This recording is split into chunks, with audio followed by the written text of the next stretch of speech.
नजर आए हैं प्रताप सिंह खाचरियावास। आवास पर कार्यकर्ताओं से मतदान को लेकर वो फीडबैक लेते नजर आए। खाचरियावास बोले हैं कि हारे का सहारा श्याम बाबा हमारा नारे के साथ उन्होंने चुनाव लड़ा। श्याम बाबा के नाम पर जयपुर की जनता ने दिल खोलकर उन्हें समर्थन दिया है। उन्होंने कहा है कि इस बार जयपुर लोकसभा सीट के नतीजे सबको चौंका देंगे। लोकसभा चुनाव में पिछले 2 चुनाव के दौरान भाजपा ने राजस्थान में सबसे बड़ी जीत जहां पर हासिल की थी वो सीट जयपुर थी, लेकिन जयपुर से कांग्रेस ने प्रताप सिंह खाचरियावास को टिकट दिया और प्रताप सिंह खाचरियावास ने तमाम चीजों को लेकर के बातचीत करेंगे। सर, आज मतदान हो चुका है, आप बेफिक्री में नजर आ रहे हैं और लंबी लड़ाई थी। शुरू में आपकी तबीयत भी ठीक नहीं थी, आपने टिकट लेने से भी इनकार किया। आप चुनाव लड़े और 2 ऐसी जीतों के बाद में अब तीसरा मतदान हुआ, क्या कहेंगे, क्या नतीजे आने वाले हैं? नतीजे तो ठाकुर जी तय करेंगे, भगवान के हाथ में है। क्योंकि मैं तो बीजेपी की तरह घमंड की भाषा नहीं बोल सकता। मैंने तो साफ कहा हारे का सहारा बाबा श्याम हमारा। तो मैंने तो खुद को हारा हुआ मानकर चुनाव लड़ा, क्योंकि मैं हारा हुआ था। लेकिन जो धीरे धीरे लोगों का प्यार मिला, समर्थन मिला, आशीर्वाद मिला, उससे मैं कह सकता हूँ एक पावर ने हमारी मदद की और पब्लिक का जो सपोर्ट मिला है उससे मुझे लगता है कि भगवान का आशीर्वाद मिलेगा। आपने सुबह सुबह गार्डन्स में जाकर के पैदल लोगों से मिलकर के बिल्कुल एक सादा कैंपेन से शुरुआत करी, धीरे धीरे बाद में ये चीज काफी गति पकड़ती गई। ये जब जैसे जैसे सपोर्ट मिलता है पब्लिक का तो आपका उत्साह बढ़ता है, जोश बढ़ता है। लोगों ने मुझे हाथ पकड़ कर कहा कि आप ये क्यों कह रहे हैं कि मैं कमजोर पड़ रहा हूँ, हम आपके साथ हैं। और जब पब्लिक का सपोर्ट मुझे मिलने लगा तो मुझे लगा कि वोट टर्न आउट हो रहा है हमारी तरफ। और मैंने देखा कि इस बार एंटी इनकम्बेंसी चल रही थी बीजेपी के खिलाफ, मुझे लगा। और बीजेपी, आप देखिए केंद्र में तो बीजेपी पावर में, लेकिन बीजेपी जो हाईटेक प्रचार कर रही है पैसे के दम पर, ताकत के दम पर। शेर सिंह के साथ में अरबाज अहमद न्यूज़ 18 के लिए जयपुर से। बीजेपी के राष्ट्रीय महामंत्री और राजस्थान के प्रभारी विनय सहस्त्रबुद्धे ने अजमेर के पुष्कर सरोवर में पूजा अर्चना की। इस दौरान उन्होंने कहा है कि वे पीएम मोदी के प्रतिनिधि के रूप में हाजिरी लगाने आए हैं। पहले चरण में कम मतदान पर उन्होंने कहा कि देश की जनता मान चुकी है कि फिर से मोदी ही आएंगे, इसलिए मतदान कम हुआ। श्रेष्ठ भारत के लिए पीएम मोदी के नेतृत्व में तीसरी बार भाजपा की देश में सरकार बनेगी।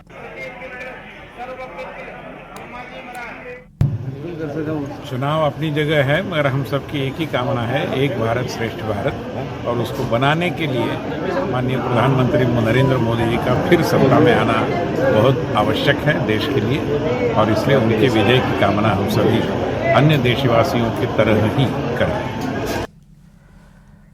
न्यूज़ 18 राजस्थान से खास बातचीत में कैबिनेट मंत्री किरोड़ी लाल मीणा ने कांग्रेस पर जमकर हमला बोला। डॉक्टर किरोड़ी लाल मीणा हमारे साथ मौजूद हैं। डॉक्टर साहब, क्या माहौल लग रहा है? पहले चरण की वोटिंग हो गई और अमित शाह जी ने आज परिणाम भी बता दिया कि सभी 12 की 12 सीटें बीजेपी जीतने जा रही है। आपने माहौल देख लिया, कितना उत्साह है सभी में, जवानों में, बहन बेटियों में, किसानों में। और ये तो वो सीट रही है जो पिछला चुनाव 6,12,000 से जीती है। यहाँ के लोगों ने तय किया है कि उसको लीड को आगे बढ़ाएंगे। और जो गृह मंत्री जी कह के गए हैं, उनका असेसमेंट अब तक तो कभी गलत गया नहीं। जो मुंह से निकाला मोदी जी ने और गृह मंत्री जी ने, उस समय इनकी जबान पे सरस्वती विराजमान हो जाती है। तो 12 सीटों की कह गए, 12 की 12 जीतेंगे। डॉक्टर किरोड़ी लाल मीणा जी हर जनसभा में एक बात को जोर शोर से उठाते हैं कि कांग्रेस के लोग गुमराह कर रहे हैं दलितों को, आदिवासियों को, और कहा जा रहा है कि अगर मोदी जी 400 पार हो गए तो फिर आरक्षण खत्म कर दिया जाएगा, संविधान बदल दिया जाएगा। एसटी, एससी और जाति और तुष्टिकरण पे कांग्रेस लोगों को लाना चाह रही है। आपको पता है, पहले अटल बिहारी वाजपेयी प्रधानमंत्री बने थे, उन्होंने एसटी, एससी का आरक्षण बढ़ाया। 2019 में मोदी जी ने 2029 तक आरक्षण बढ़ा दिया। फिर आरक्षण खत्म करने की बात कहां से आ गई? केवल बहकाया जा रहा है, गुमराह किया जा रहा है। खुद संसद में मोदी जी ने भाषण दिया था जिसमें उन्होंने ये जिक्र किया था, पहले प्रधानमंत्री पंडित नेहरू ने मुख्यमंत्रियों को पत्र लिखा था कि मैं आरक्षण तो होना ही नहीं चाहिए और नौकरियों में तो कैसे भी आरक्षण नहीं होना चाहिए। ये ऑन दी रिकॉर्ड है संसद के पे। ये तो डॉक्टर भीमराव अंबेडकर और जयपाल मुंडा जैसे ट्राइबल और एससी के बड़े लीडर हुए थे, जिनके कारण ये आरक्षण ST/SC को देश में मिला है। और बाड़मेर में खुद प्रधानमंत्री जी ने कह दिया अगर बाबा भीमराव अम्बेडकर भी इस धरती पर आ जाएं तब भी आरक्षण को खत्म करने वाले नहीं है, संसद से और संविधान से छेड़खान करने वाले नहीं। अब इससे बड़ी और क्या बात होगी। कैमरा पर्सन दिलीप चेची के साथ बाबूलाल धायल, न्यूज 18, शक्करगढ़, भीलवाड़ा। बीकानेर संसदीय निर्वाचन क्षेत्र में शांतिपूर्ण तरीके से मतदान संपन्न होने के बाद केंद्रीय मंत्री और भाजपा के प्रत्याशी अर्जुन राम मेघवाल ने कहा है कि चुनाव शांतिपूर्वक संपन्न हुआ और भारतीय जनता पार्टी को जनता बीकानेर और पूरे देश में आशीर्वाद दे रही। मोदी जी के विकास और सुशासन की नीतियों से जनता प्रभावित है। वहीं उन्होंने राहुल गांधी पर तंज कसते हुए कहा है कि राहुल गांधी तो यहां चुनाव भी नहीं लड़े, दक्षिण में जाकर चुनाव लड़ रहे हैं, इसका यहां कोई प्रभाव नहीं पड़ने वाला। बीकानेर में 53.96% मतदान हुआ है। अच्छी है और बीकानेर वेस्ट भी ठीक है, अच्छी है, काफी अभी फाइनल फिगर हम ले रहे हैं। लेकिन ये है कि चुनाव बहुत अच्छा हुआ, शांतिपूर्वक हुआ और भारतीय जनता पार्टी को जनता आशीर्वाद दे रही है बीकानेर में तो निश्चित रूप से, और बाकी सब जगह भी दे रही है। देखिए, विकास और सुशासन पे जनता मोदी जी की नीतियों से प्रभावित है। राहुल गांधी जो तो चुनाव ही नहीं लड़ रहे हैं ना, खुद कहाँ लड़ रहे हैं। अमेठी से लड़ना चाहिए, नहीं लड़ रहे हैं, वो तो दक्षिण में चले गए ना, तो दक्षिण का प्रभाव इतना पड़ता है क्या यहाँ अनूपगढ़ में।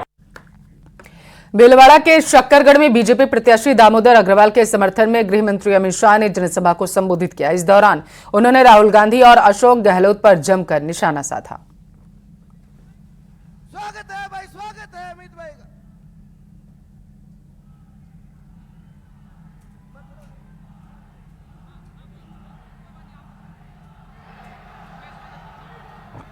मैं भाई और बहनों, कल पहले चरण का चुनाव था, आपको परिणाम जानना है? अरे जोर से बोलो, जानना है? मगर किसी को बताना मत। हाँ, बता दूं मैं, 12 की 12 सीटें नरेंद्र मोदी जी की झोली में जा रही। यहां गहलोत जी अपने बेटे में उलझ कर रह गए हैं, बेटे में उलझ कर। मैंने कहा क्या होगा बेटा का, तो कि बेटा भी बड़ा मार्जिन से हार रहा है। 25 की 25 सीटें भाजपा की झोली। अभी 17 तारीख को रामनवमी थी, रामलल्ला का बर्थडे था। इस बार बड़ी घटना हुई, 500 साल के बाद रामलल्ला ने अपना बर्थडे अपने भव्य मंदिर में बनाने का काम किया। भाइयों, मुझे बताओ भीलवाड़ा वालों, इतनी चिलचिलाती धूप में खड़े हो, मुझे बताओ कश्मीर में और अयोध्या में राम मंदिर बनना चाहिए या नहीं बनना चाहिए? माताएं भी बताए बनना चाहिए या नहीं बनना चाहिए? एक कांग्रेस पार्टी राम मंदिर के मुद्दे को लटकाती रही, अटकाती रही, भटकाती रही।